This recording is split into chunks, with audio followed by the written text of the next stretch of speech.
ready? It's the Roundtable with me, Robert Bannon. Paul, I'm so excited to talk to you. Robert, hi, how are you? Good to Paul, be with you. I'm sure you know this, but you have like 150 something IMDb credits. You have been out here working. Yeah, that's kind of I remember, Elaine May, who years ago said to me, Paul, you say yes too much. And I said, well, Elaine, I like to work. I come from working class background, and I just like going doing the work and being involved in projects and doing it. I wasn't thinking of like curating a career to build it so that I would turn stuff down. Well, you don't, and with all due respect, you don't talk to somebody every day who's done everything from LA Confidential to Striptease to CSI. I mean, your career has run a gamut. Yeah, you're right. I mean, it does add up. That's what time does. As Samuel Beckett said, time passes. He probably might have said, and so do careers. But anyway, he didn't say that because he was only concerned with Well, the we're really, abstract.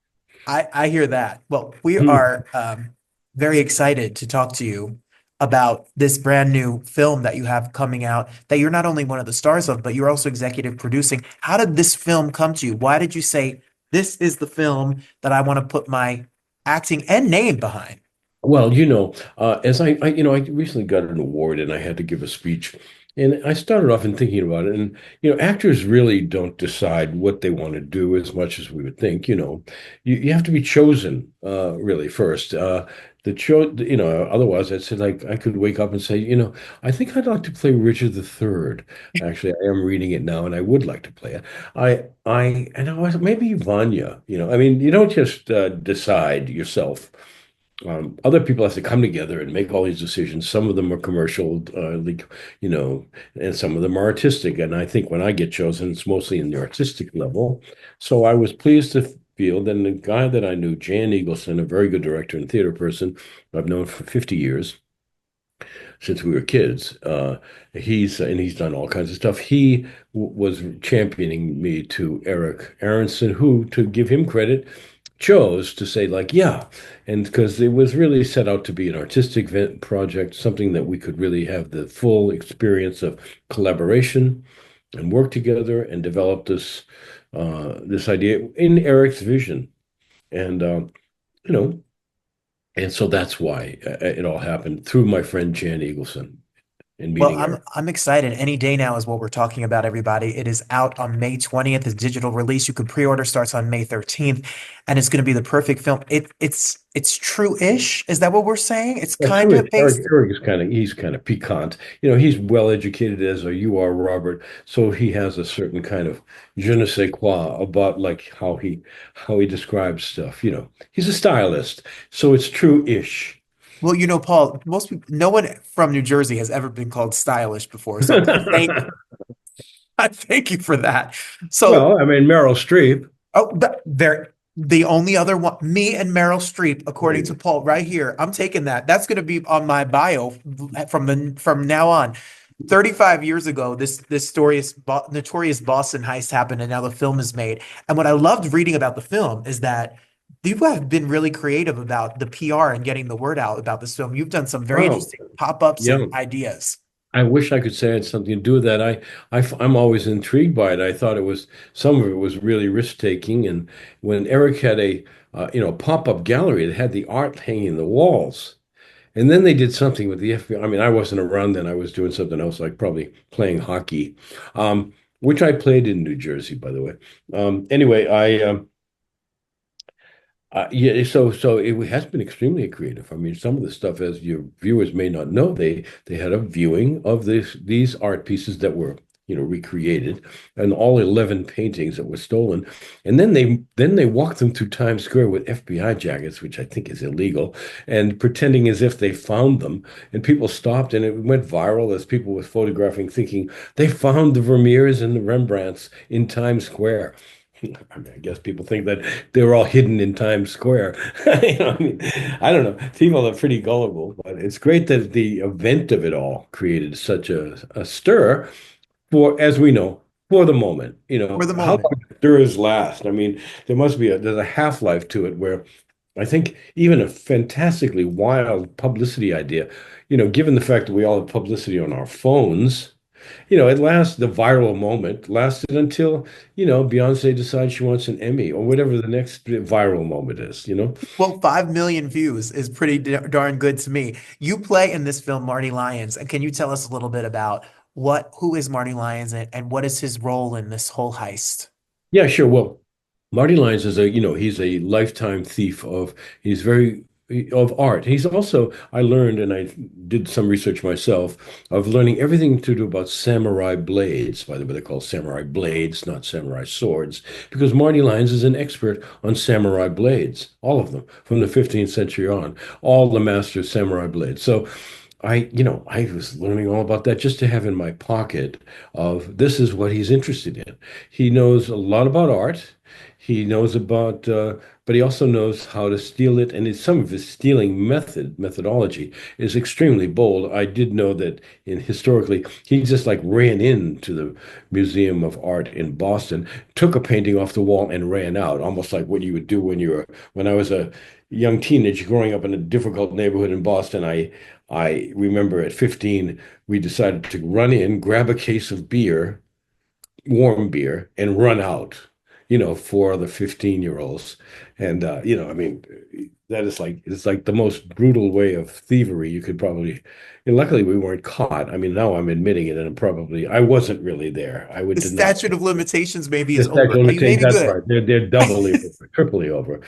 So I think so. Marty Lyons was that guy. He would go in and just grab the case of beer and run out. I mean, he was kind of legendary. This is based on a real guy that I kind of met or knew of, who was legendary. Ride his motorcycle onto a stage and then sing with the band. He was a rock and roll musician as well as an art thief, and he had a kind of a lionized, um, reputation as a guy who didn't care. And there's another word for it, there's another, but we'll call it he didn't care about anything. And so, and that's who kind of Marty Lyons in our movie is. This guy who's in the moment in a strange way. He's an art thief, which makes him, Jean Genet, you involved in the theater, really appreciated, as did Sartre, the kind of true existentialism of the thief. And so there is something to that. And so this guy, I mean, there are lines in the movie where he says, somebody will say, he goes like, so what are you, a poet? He comes in and talks to the kid, and the kid goes like, I'm sorry, have we met? Do I know you? And what Marty Lyons' response is, what are you sorry about? He sees everything as what you say to him in face value, in real time, in moment to moment reality, meaning, what are you sorry about? We're just talking here. He meaning you can't just say you don't just give him some stupid thing like, I'm sorry, do I know you? You don't you don't hide behind some gauze. He's going to talk to you. You're going to encounter. He's going to be he's the existential thief. Well, I'm That's excited. This sounds fun. I love that it's 81 minutes. It's the exact duration of the robbery. boy, boy, could Eric be more like, are you talking about a guy who's kind of smart and kind of, Eric has a lot of time on his hands if he's trying to really think in those kind of paradigms. He's building this whole glass kind of Louvre of 81 minutes is as long as the art. That's how long the movie will be. But 81 minutes, by the way, is kind of a good length given Yes. that I a was lot of going to movies are say, 2 hours. I love that. I love your career. I love this idea. I love that Eric and you are both Bostonian, loving Boston and the history, even though I'm from New Jersey, so we're not going to talk baseball, but we could love Boston and New York at the same time. And It- it's okay. We don't have to disagree. And I love the grit and the personality. Boston is its own character, really. oh, for sure. Yeah. Yeah. I mean, I do love Boston and New York at the same time because I live in New York and have for 50 years. I just love it there. So New York is my home. Uh, and Boston does have this unique kind of strange, a maiden aunt wearing a miniskirt kind of a strange combination of ingredients that is very bizarre almost, but it has, and it's also with history, and there's a little bit more class distinction in Boston where they hold on to, it's a long time for Boston to get into the modern world. It takes a little for the wheels to turn, and part of that is the Isabella Stewart Gardner, uh, socialite, philanthropist, and Marty Lyons, kind of ne'er-do-well dude from South Boston. It's kind of a nice, it is this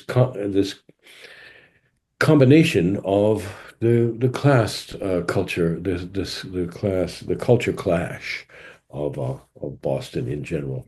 I love it. Well, people, listen. While you're home, while you can watch this right from your couch, it's the perfect weekend movie. You know what's good?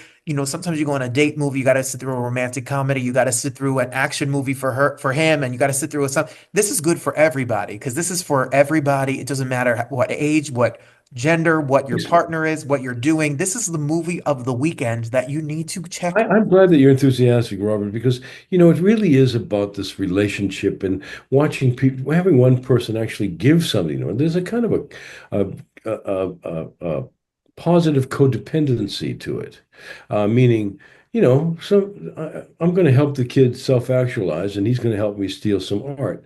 That's really the centerpiece of the movie. I mean, if you're looking for cops discovering where the art is and who did it and where is it now and how much does it cost and what is it worth, and there's none of that. It's really kind of a group of people who are a little bit like adolescent, and more than a little bit, and crazy, and but the main relationship between myself and Taylor Gray is one of this positive codependency. Well, I'll be checking it out, and I want everybody else to check it out. I'll be thinking of you, Paul, because I'm sure when I turn on the TV, there'll be CSI will be Um, playing for eternity, and all of your work will be on screens and TVs well, I hope everywhere. so, Robert. That would be And good for me. I could, yes, that's right. Keep those I checks could go coming to to the the sushi mailbox. bar. Yeah. Thank you so much for the body of work. Thank you for spending time with us. We so appreciate what you do and all the entertainment and joy you give us. So it's an honor to talk to you. Thanks, Robert. Thanks for saying that. I appreciate it.